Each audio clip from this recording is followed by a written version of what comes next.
Hello everyone, we are here in Paris today with one of my good friends, Tala Mazhari, the founder and creative visionary behind the beautiful brand Tameez. Tala, thank you so much for being here and joining us today. Thank you so much. I'm so happy to be here and to talk about Tameez with you. We are so happy to have you. So maybe we just start at the beginning for people who don't know about your brand and don't know about just this beautiful product that you've entered into the market, and you can just share a little bit about how you came up with the idea and then how you sort of just brought it to life.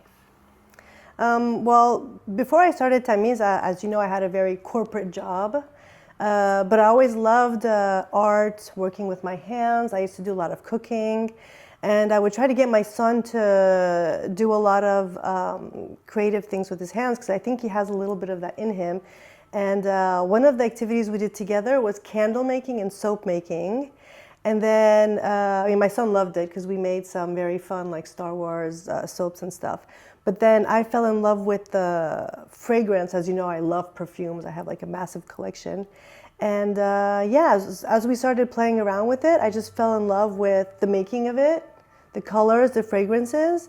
And then as time went by, I decided to, instead of doing the typical seashells, flowers, or just like regular bars of soap, I thought I'm going to come up with something of my own creation. And I always loved Picasso. I was a fan of his cubism.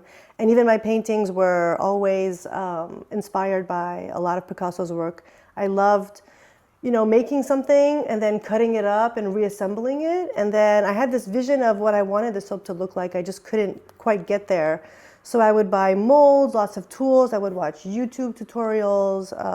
And that's how I finally got to the soap that you see today. So it's such a self-starter too, to be able to kind of go to those elementary tools and then create something so sophisticated and just so unique. I think all of us love beauty. We're all in that consumer mindset of all the time, what's new, what's out there, and there's just nothing like this. Yeah. How did you come to add the gold component, and what was that process like? Well, I was trying to do something a little more, I wanted to give soap a makeover.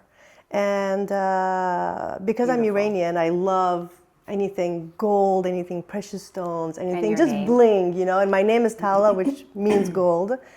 So, and the gold that you see on the soap is actually mica. It's a natural pigment that ladies use for eyeshadow. That's amazing. Yeah. So like when I was starting to learn, I was using my makeup. Wow. Of course, now I'm buying from the professionals directly, but that's kind of how it started. They were like, you can take your eyeshadows and repurpose them. And so, and I'm a color girl, so, there's also a huge variety of colors, so. And for those of us who don't know what Tameez means, can you just take us through the name a little bit and also how your background of being Iranian influenced the branding and overall? Yeah, so at first I wanted something in English or maybe French, but everything I was coming up with seemed either used before or maybe not corresponding to the product itself. And so I asked my mom, so my mom's Iranian, and I asked my mom to give me some Farsi words. And one of the ones she gave me was Tameez. And the second I wrote it down on a sheet of paper, it was also very graphic with the A, the M, the E, the Z, and it means clean. So it just seemed like the logical pick. So, and maybe we'll take a second now and you can show us the packaging up close, and because it's so beautiful, I think it deserves its own moment. Yeah. Okay, so this is the first product that you went to market with. Yeah, this was exactly. The beginning, and this is when I remember kind of just going to see the Atelier and learning about the brand. I mean, it's a showstopper. You really just stop in your tracks and you just want to learn more, and then you touch it and you smell it and you buy it and you use it, and it just continues to wow you. So if you can just take us through the beginning process of the packaging, because I think you put so much time and effort into creating something really beautiful. And for people who maybe want to go out and launch a product, how they would go about thinking through packaging? Yeah. I mean, packaging for me was maybe my hardest part because I didn't have the technical tools to do anything myself. So I had to outsource. And I worked with an initial graphic designer at first, a Frenchman from Paris. And I would brief him and I showed him the soaps. And I told him, I said, I want something modern. Because the soap is modern. It's very avant-garde, very modern. Very graphic, and he kept coming up with logos and shapes that were round, and I was like, what are you doing? No. So you had a vision. So yeah, like I had a vision, and I just needed someone to kind of hear me and come up with something that would translate my vision, and it just wasn't working out. And it's very costly to get a graphic designer to do this type of work. And so I put an end to the contract with him. And I went looking for someone else, and online I found the website of this Spanish company who was doing mainly food and beverage. Interesting. Yeah, but they had this creativity to them that I hadn't really seen yet, so I thought, let's give it a shot. And I was actually a bit rude with the graphic designer because I had a bad experience with the first one. Out of the gate, you were... Yeah. So I was kind of like, listen, I'm going to give you my brief, exactly how I want it to look. You can do one according to mine and one according to yours. I love that. Yeah. I'm like, one the way you want it, one the way I want it. And and I told him, I'm like, I want the box to be modern. I want it to be reflective of the product inside without being too obvious. Which I think is very well executed. Yeah. And because the thing is, when you put the soap in the box, you can't see it. It's also just its own moment. The box is really its own. Yeah. And the thing is, I didn't want anything plastic either because one, it's not good for the environment and it looks cheap. So I told him it has to be paper.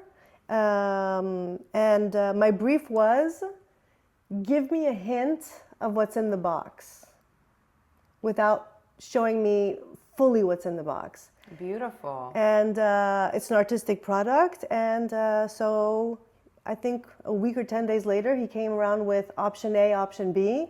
Option A was exactly what I asked for, which was okay. And then he pulled out option B, which was his. And I was just like, wow.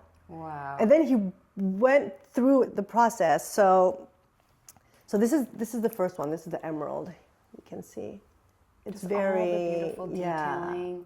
Yeah, you have the gold, the green, you have some black. And so I don't know if you can see, but these are actually paintbrush strokes. So he did paintbrush strokes, plastic ones, shot them, and then put the photograph of the soap. So it has the artistic feel. And it looks oceanic. Yeah, it looks exactly. Natural. Yeah. And then of course, like on the back, you have more of a photo of what's inside. But it's just the idea of putting together the paintbrush strokes with a reflection of the soap inside. So yeah, I threw my idea in the trash and let the professional. Well, I think your direction and your encouragement to him probably led to this being... Definitely. So, but at the same time, like, when you have a professional in front of you who knows what he's doing, you get a perfect result like this, which is it's even more than what I wanted. And then going into the darker tones that you introduced later, these are my favorite. These are really So this one, because I first launched the white boxes, which was the Precious collection.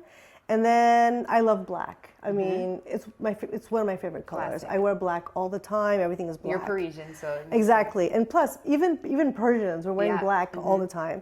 And so I wanted something black, very close to what we had done before. And so I gave him carte blanche, because he's just so good at what he does. And so this time I told him I wanted to set the box flat instead of like this. Beautiful. And so here you can see again the paint brush stroke with a hint of the soap that's inside. And so this one is actually, here you can see the photo up. This one is actually one of my favorite fragrances. I wasn't very bold on this one.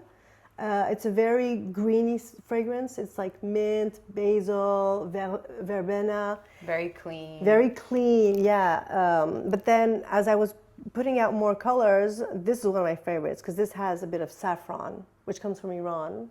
Beautiful. And caramel, amber. It's very close to luxury perfume. And it's more sensual, I think, too. And, you know, how it was for you in your own words. As you become more comfortable with the process, maybe you feel more confident to express yourself more with the fragrance. Yeah. And I know you've talked a little bit about what's next for the brand and fragrances at the top of the list. So right now I know you're doing, you know, your pop-up for the summer in that beautiful space, which we were fortunate enough to see and we'll definitely include. And just if you could talk a little bit about how your love of fragrance is going to evolve with the brand and kind of what's next for Tameez. Yeah, so one thing that a lot of my clients were asking me, whether it's the retailers or my B2C clients, was, oh, what about candles? What about candles? And I love candles. I'm a candle user. Mm-hmm. But I thought, you know, the candles, the candle space is already like very full. And so I would have to put out a candle that stands out, like the soap. And it requires a lot of creativity and investment, which is something I'm still working on, but I feel like the product really needs to be refined. I need to get a good partner to help me build the actual packaging of the candle. But right now I'm becoming closer and closer to launching a fragrance line. That's major. Yeah. It's a major next step. I'm aiming for September 2027. But there's lots of testing to do. This is fragrance.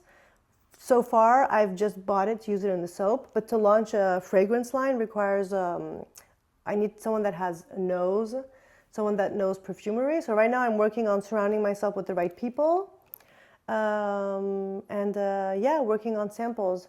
So it could be potentially one or two of the fragrances that I use in my soap that we would use as body fragrance or home fragrance, and then who knows, maybe down the road I can even launch my own actual fragrance. You definitely will. Yeah. I always describe you as walking glitter and just someone who, you know, truly your fragrance, you know, enters the room before you do.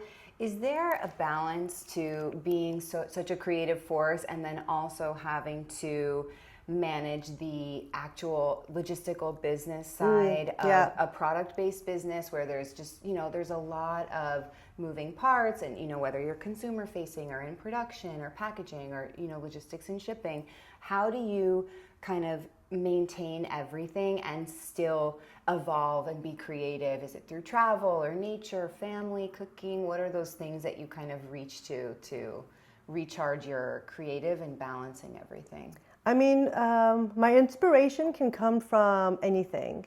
Mm-hmm. Sometimes it comes from a fragrance.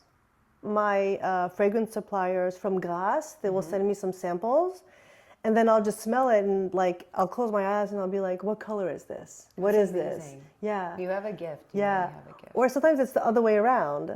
I have an idea for a soap, and then I'm like, what would this soap smell like? Would this smell like roses, or would this smell like fig, or would this smell like vanilla? What would it smell like? I also get a lot of my inspiration from art, from my friends. There's actually one that you helped me make. I don't know if you remember it. No. We'll show it later. Yeah. I was testing lots of colors, and then there was this one, the white one. I love that yes, one. And I had kind of like put it on the side. Oh. Yeah, do you remember? I now. Yeah, and I was showing you some of the new stuff, and then you're like, "Excuse me, what is this?" And I was like, "I don't know. It just feels like it's so different from the rest." And I think it was like your feminine and soft side, where I guess I was lacking of when I was making the last collections, where I was like, you know. And then you're like, "Excuse me." They're just beautiful. I've gifted them to clients. I've put them, you know, on installations for staging, interior designs with developers. I've given them to everybody at bridal showers, baby showers.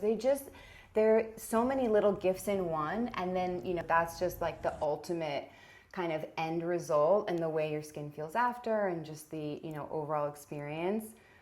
My last question is, what does designing a life feel like and mean to you now in this chapter that you're currently in? How do you kind of look at the way you're designing your life, and what does that mean to you?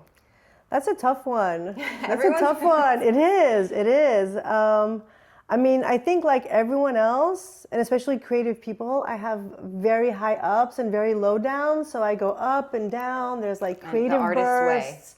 Yeah, and then there's like periods where there's actually no inspiration, which is when I get my accounting done and all the stuff that I hate to do. But I don't know. I just feel like I have so many ideas. There's so many things I want to do.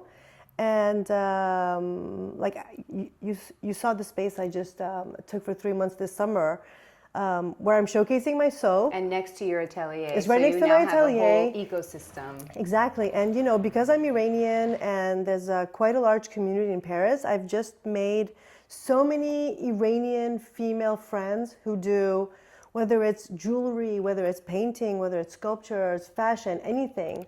And I also love the female side of entrepreneurship. Me too. And so I got this space in the 7th where I want to show my soap, and I also want to display a lot of handmade products that come from Iran. But I also love fashion and vintage. I mean, I had a whole career in fashion when I was young. I used to work for a fashion magazine. So one of my dreams has always been to have a little space where it's just like everything and anything, old, new. Beautiful things everywhere. Beautiful things everywhere, yeah. And so I just opened up the space last week, and I would love to show it to you. Yeah, and it has everything and anything. We can't wait. Yeah.